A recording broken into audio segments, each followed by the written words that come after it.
welcome back. And welcome back din sa akin. Welcome back sa inyo. It's been a while. So, we will do a reading, a weekly reading. Ito bago to.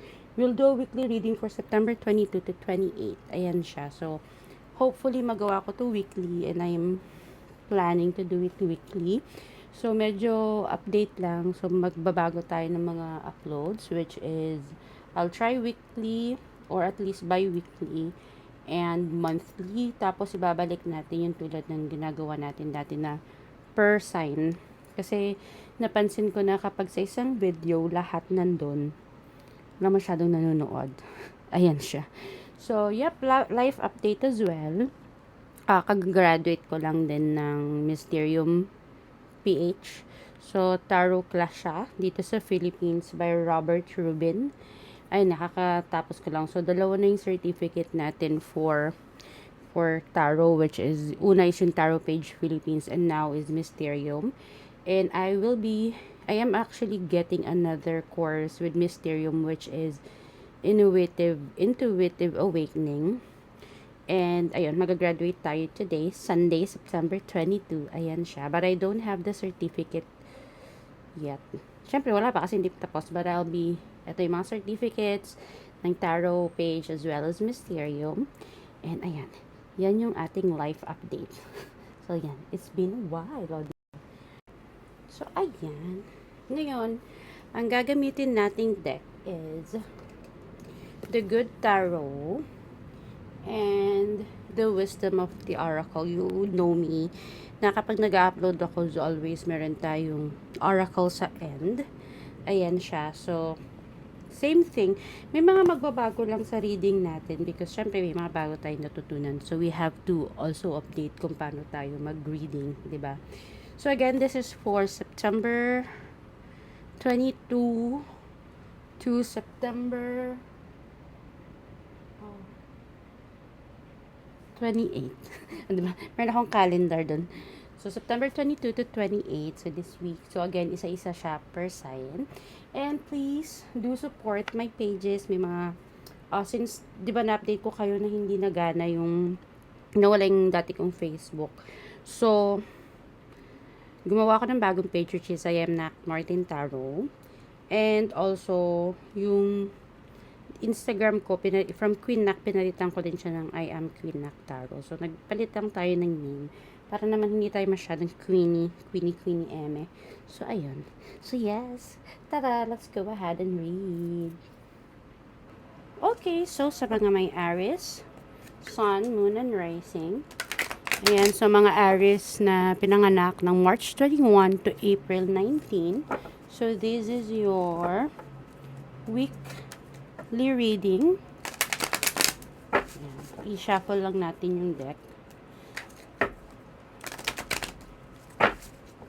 Ayan. 1, 2, 3.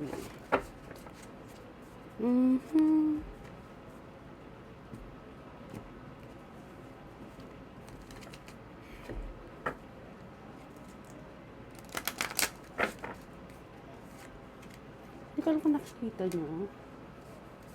3.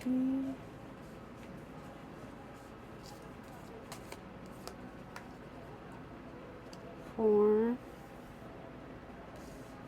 Nakikita pa ba? Nakikita pa ba? 5.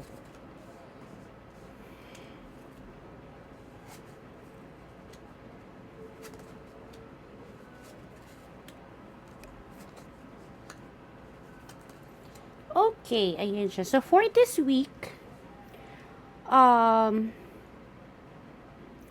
medyo kayo, parang ang daming mangyayari ngayong linggo na to. Madaming pahinga.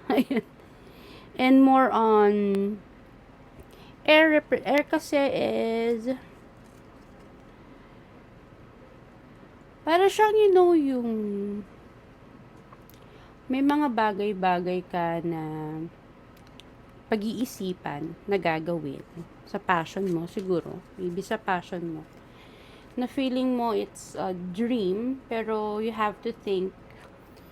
Ayan, so sa Aries, puputol yung mic, I'm sorry. So may mga bagay-bagay ka na gusto gawin before, na ngayon, iniisip mo siya kung paano ko na ba siya gagawin? Paano ko na bang tong pangarap na to is paano ko na ba siya gagawing totoo? Paano ko na siyang iaano sa buhay ko, ia-apply sa buhay ko? So, yun yung mga bagay-bagay na naiisipin mo ngayong linggo na to, as well as I have here two of air. Ibig sabihin nito is yun nga, parang ibabalanse mo din kasi ang siguro work-life balance kasi hindi pwedeng etong isang gusto mo lang yung dapat mong gawin eh. So you have to think as well sa hermit mode mo kung paano mo siya ibabalance. Kasi kapag hindi mo na balance yan, ikaw yung mahihirapan, ikaw yung mabibigatan, parang lahat mababalewala kasi mapapagod ka, madidrain ka, masusunog ka. Okay. So, ang ano din ng card sa'yo, Aries, is, I have here Three of Water, which is Three of Cups. Ibig sabihin nito is, you have to at least, if sa tingin mo nahihirapan ka, kung hindi mo kaya yung hermit mode na ikaw lang, ganyan, ganyan. Although kahit hindi ka naman lumalabas ng bahay, okay lang. Maybe you can ask your friend through messages, ayan, through call, through video call, what are the things that you can do para at least kung ano man yung pangarap mo na to sa buhay, eh maging katotohanan na. So, example, kunyari, may work ka. Ngayon, gusto mo kasing magdagdag ng something sa finances mo. Pwedeng ganon, di ba? Ngayon, hindi po pwedeng iwan yung work mo kasi yan yung 9 to 5 job mo. So, ang balak mo lang is gusto mong magtayo, let's say, kunyari ng maliit na business. Di ba? So, pag-iisipan mo ngayon yan. Anong gagawin mo sa small business na yan? Ngayon, dapat maisip mo din kung paano mo ibabalance yung totoo mong trabaho at itong side hustle na iniisip mo. At I think you really have to ask anyone's help if they can help you. Siguro if you want this to be daily, baka may mga kamag-anak ka dyan na pwedeng tumulong sa'yo, magbantay kunyari ng karinderya, ng anong business mo or kahit anong business yan na tutulong sa'yo to at least make it okay everyday. Yan, bukas siya everyday. May mga magsaserve, ganyan, may magkakashare, may magbabantay for you. In that way, hindi ka ma-burnout, hindi ka masunog, at hindi ka kawawa. Ayan siya. Hindi ka kawawa. So, yan ang ano mo ngayong week na to.